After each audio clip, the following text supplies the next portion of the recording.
You've spent months envisioning the birth of your child only to end up with a C section, and in that moment, it can feel like the initiation into motherhood was completely stolen from you. Today's question comes from Gabriella. She writes, I'm feeling really sad and disappointed about my C section. I was so looking forward to a natural birth, and I feel like I was robbed of that experience. Even though I'm grateful my daughter is healthy, I can't shake the feeling that I'm not a real mom because I didn't have a normal birth.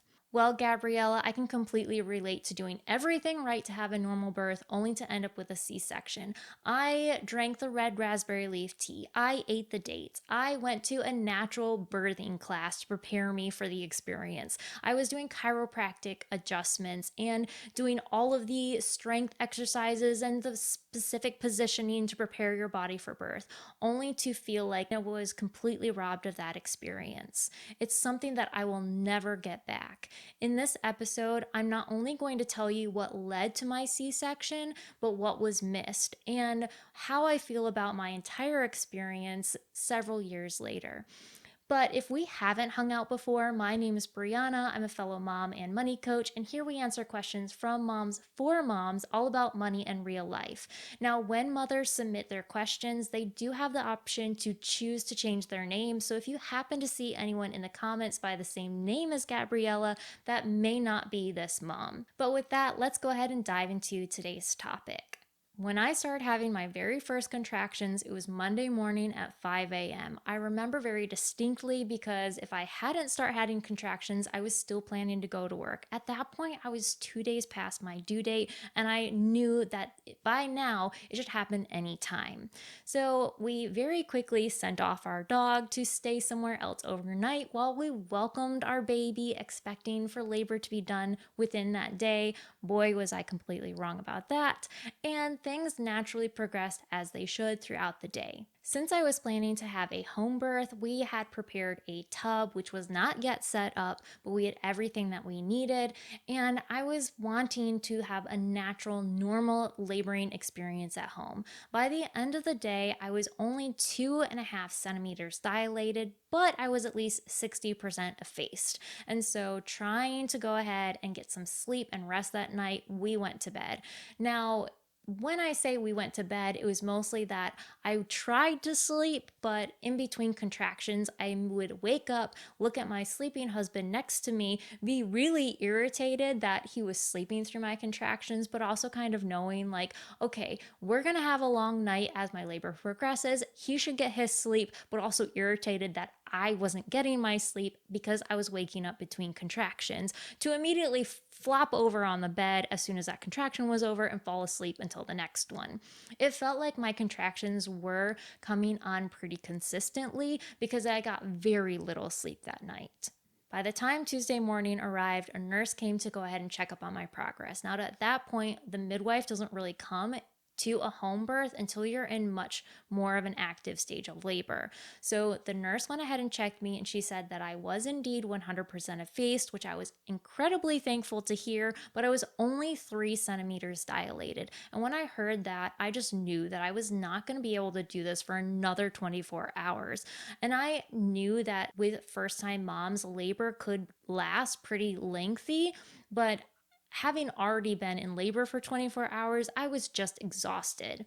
We went ahead and called up our midwife on the phone, and between talking to my midwife and my nurse that was there, the progress and my experience so far, the midwife really encouraged us to go to the hospital. I really wasn't wanting any medical intervention, and our midwife knew that, but knowing that I had already been in labor for 24 hours and for how little progress I already made, she did mention during that call that she recommended I get an epidural so that way I could rest and hopefully allow my body to progress along a little bit faster than the rate that I was going. So my husband and I packed a bag and we hopped in the car to go to the hospital. We arrived there around 10 or 11 a.m. I'm a little bit hazy on the details, which probably at this point don't matter, but I just remember getting to the hospital and feeling so relieved that I was just like, oh my goodness, it's going to be over. Like, I know that I'm not going to leave this hospital without meeting my baby, because at that point I'm just exhausted. I had had very little to eat and I had very little sleep.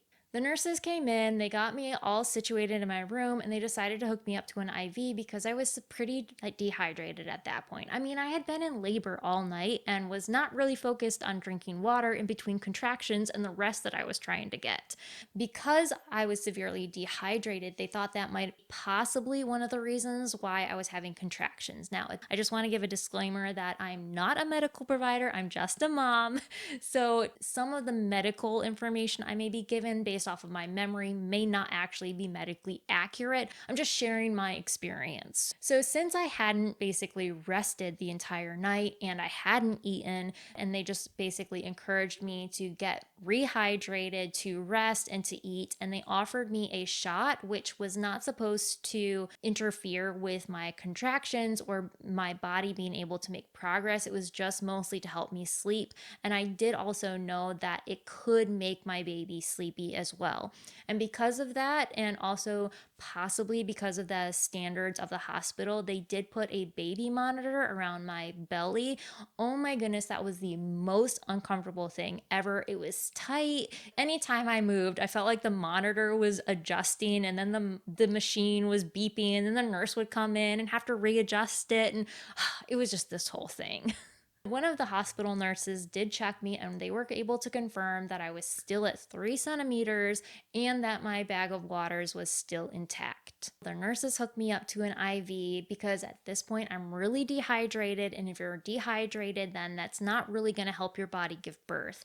And one of the reasons I chose the midwife that I was working with is because she had a really high, good reputation amongst the community and with this hospital. She, I think, had admitting privileges. They knew that I was one of her patients and that my whole intention was to be able to birth at home. And at this point, there was no red flags. So the whole intent was for them to help my progress to be able to get me back at home to give birth, or to get me to a point where we could determine if I was or was not in active labor. Even though my midwife had encouraged me to go ahead and get an epidural so I could rest, at this point, I'm still rejecting the epidural, and I was able to sleep for a few hours and got to the point, unfortunately, where my contractions completely stopped. Now, since I wasn't progressing and I wasn't really considered to be in active labor, even though I was overdue and having contractions, the midwife that was on duty at the hospital actually was giving birth to another child. So she actually wasn't able to come in and discharge me from the hospital because, again, remember, the whole intent was for me to be able to be discharged from the hospital and go back and give birth at home. So at this point, it's Tuesday evening, and by the time the midwife was able to come in and check on me, my contractions had started again. They were 5 minutes apart, and they were lasting anywhere from 1 to 2 minutes. So our conversation at that point wasn't quite so much about discharging me back home. It was, what are my options? And here, keep in mind, like, I've been in labor now for almost 2 days. Like, I am not interested in going home because when I arrived at the hospital, my expectation was I'm going to be leaving with my baby. Like, I'm not interested in getting back in that car and having contractions all the way home just to turn around and possibly come back to the hospital if I needed to. In my conversation with the midwife, I basically flat out told her that I did not want to go home. And even though I really didn't want to have any medical interventions like Pitocin or an epidural, because I didn't want to have a C-section, and I knew that there were higher likelihood of, when you have more medical interventions, that you are more likely to end up with a C-section. At this point, I was just ready to do whatever I needed to do to help me progress. And so I did tell her that I was willing to start Pitocin if that meant that I could stay. Since she was aware that I wanted to go a more natural route, I think that definitely played into her decision, and she agreed to let me stay overnight. Now, it's Tuesday night at this point. I have been having contractions since Monday morning. And she said that we would check my progress the next morning. And if I wasn't in active labor, which for her, she specifically stated that I had to be 6 centimeters dilated at that point, then for insurance purposes, they would have to start me on Pitocin, which I was all for. I really appreciated the fact that she was so willing to kind of let my body naturally progress and see where I was the next morning. Now, since it's now Tuesday night and I know that I was going into another night of having lots of contractions and probably very little sleep, we ended up having a discussion and I decided to go ahead and get an epidural. So around 9:30 or 10 p.m. is when I finally got an epidural. And when you have an epidural, then you also are kind of required to have a catheter. And so at that point, I knew that I was not going to be leaving the hospital because now I was hooked up and I had an epidural and I had a catheter. I was not going to be leaving the hospital without my baby. And there was just this immediate sense of relief when I had the epidural, not only because I was finally comfortable, but also because I was incredibly exhausted. And I always had this expectation that knowing like, okay, first time moms, labor can be really long and lengthy. It can take a while for their body to know what to do because it's their first time. But I also had in the back of my mind, like when my mom gave birth to me, I came so fast. Like she barely made it to the hospital. Like I almost was born in the hallway. And I also had like this fear that any birth experience that I was going to have was going to be very fast. So I was trying to mentally prepare myself leading up to my birth that it could go really long or it could go really fast. But I never anticipated that my birth would be this long of a struggle and that I would be having contractions for this long. Now, the contractions, like I was managing my contractions very well, but the fact that I had that really tight monitor around my waist, around my belly, I was very limited in my movement without the epidural at that point, and I was so exhausted that I just kind of felt like disappointed that this was my experience so far because I wanted to have this really empowering moment knowing like, oh, I did it. I can do it. I gave birth naturally because this is the what I was doing to prepare myself all the way up to this point. By the time I finally got that epidural, I had been in labor for 40 hours. So here we go into Tuesday night, and I sleep all the way until Wednesday morning. And a nurse comes in to check my progress. Around 6 a.m., we finally realized that my water had broken. At around 8 o'clock is when the midwife came in and checked on me, and she was identifying that the water break that I must have been, I guess, what she called like a high break. So that doesn't allow all of the water to release out of your water bag. She suggested basically to go ahead and finish breaking my water. That should allow my baby to descend and put more pressure to help me progress a little bit further. So I went ahead and I agreed to that. After she broke the rest of my water, she was able to feel much more as far as like the baby's positioning, and that's when something didn't quite feel right. She starts the ultrasound and she's not an ultrasound tech. So she's like, I cannot figure out anything that I'm seeing, and pulls in an OBGYN. He takes one look at the ultrasound and he's like, yep, you need to have a C-section. I'm like a little bit in shock because here I am, like, I've been in labor now for like 2 days. I'm expecting to give birth to my baby, and here I'm immediately finding out like, what? I need to have a C-section? My baby was actually breech. He was butt down, head up, and they basically said, we don't deliver breech babies here at this hospital. Now, my OBGYN was amazing. Even though I didn't have any choice in the matter, he basically talked to me as though I did have an option. And it wasn't so much about what was going to happen with the birth or delivery of this child, but what my options were with all of my future children. And he did say, knowing most likely that I was scheduled to be a home birth delivery, he did say that because of the risk and complication, now that I'm going to have a C-section, that I would never be able to do a home birth because of the risk. He asked if I had any further questions. I didn't, and that just kind of started the progress to prep me for surgery. At around 9 a.m., I'm wheeled into the delivery room, and after 52 hours of labor, I finally meet my son at 9:37 a.m. And my first impression of him when he's like lifted over the sheet and they show you, oh, here's your baby, was I was like, he looks exactly like my husband. My husband growing up was very like tall and lanky, and that was exactly my son to a T. And I'm so thankful that I was able to have that first impression experience of meeting my baby. even though I wasn't giving birth in the way that I expected to have that first experience with him. He went immediately to my chest, and I just remember thinking, I'm so thankful for modern medicine, because I don't know where I would have been if for some reason we didn't have access to the medical interventions we do today. And come to find out, the reason my son was breech is because the cord was actually wrapped around his neck twice, and he never flipped because it would have been really dangerous for him to turn. If he had tried to flip, or if they had tried to turn him, it's very likely that he wouldn't have made it. So I tell you all of that because one of the things that you said was you feel really sad and disappointed about your C-section, that you are robbed of the experience of a natural birth. And I don't know what happened in your specific situation, but I do know that so many moms feel like it's an experience that they will never get back. And it's true. Like, you will never have that same experience of giving birth or being able to deliver your baby again. And whether or not you choose to have more children, like, you will never be able to experience that initial moment with that child. It's not an experience that you can repeat. But I am so thankful that as moms, we are going to still experience so many first with our children because our children are born healthy. And I'm so thankful that we do have medical interventions that they can make sure that our babies are delivered healthy and well with our safety in mind and with theirs. For some moms, we felt like our bodies let us down, that we weren't progressing through labor.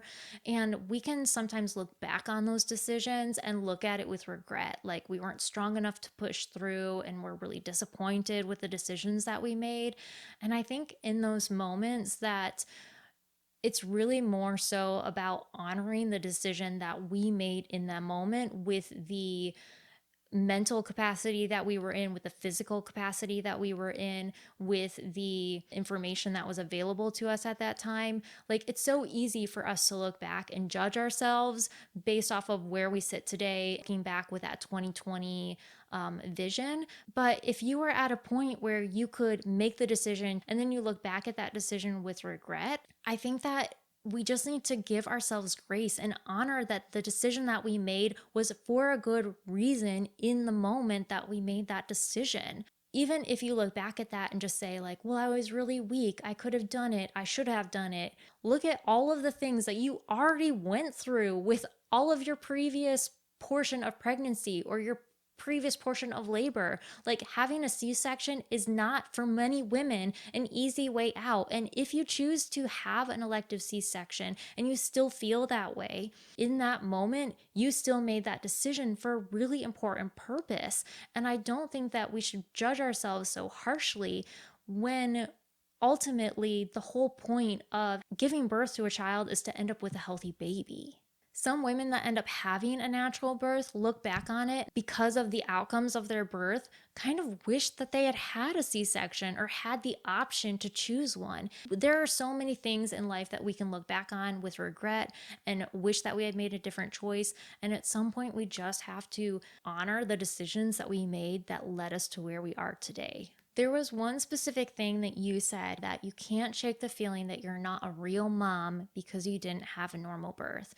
First of all, it breaks my heart to just like hear and see those words written, that your birth experience is not what makes you a mom. What makes you a mom is the fact that that child grew in your heart, the fact that you're choosing to love that child throughout the course of the rest of its life. That's what makes you a mom. Not, did you give birth to this child in the way that you wanted or the way that you expected? Like, this birthing experience is not the initiation into momhood. The fact that you are choosing a child to love and grow and nurture and care for and sacrifice for, that's what makes you a mom, not what circumstances led up to the fact that that child is now in your care. Looking ahead over the course of that child's life, people are not going to judge you with whether you are or are not that child's mother based off of how that child came into the world. That's not what qualifies us to be a mom, and how we bring our children into the world and how we grow our family does not set the precedent for the relationship we have with that child and our role to steward and bring up and nurture that child in their life moving forward. Outside of sharing your birth experience, maybe within that first few months, nobody is going to look at you and judge you and your relationship to that child based off of how that child was brought into the world. One of the best ways to go ahead and process what we experienced is to know that we're not alone. So I would highly encourage you to seek out other moms or groups or forums of other women that have very similar experiences to you, so you know that what you're feeling and what you're experiencing is not unusual. You can also seek assistance with a counselor or a therapist just to kind of see if there are other factors that surrounded your birth experience or other childhood trauma or adult trauma. Another possibility that a portion of what you're feeling is related to postpartum depression. So, if that could be a factor, I highly recommend that you seek out help and seek an evaluation with a medical provider to make sure to rule out that that is not something that's playing into how you're feeling. Having hoped for a home birth and now realizing that I was dealing with a C section in my medical history, knowing that there were more risks associated with having a natural birth in the future definitely made me want to look into and really contemplate and educate myself on what my risks and possibilities were for a VBAC for any future pregnancies that I was planning. So, if that's something that you're interested in, I'll link up a few additional resources for you in the info box of this episode or the show notes, however, you're choosing to consume this episode. Now, if you're a mom that can relate to anything that was discussed in today's episode, I would just like to invite you to leave an encouraging comment for Gabrielle or any other mom experiencing similar things that happen to come across this episode. But if you would like to submit a question, you can also find those details in the description. Until we hang out again, create a home your heart loves.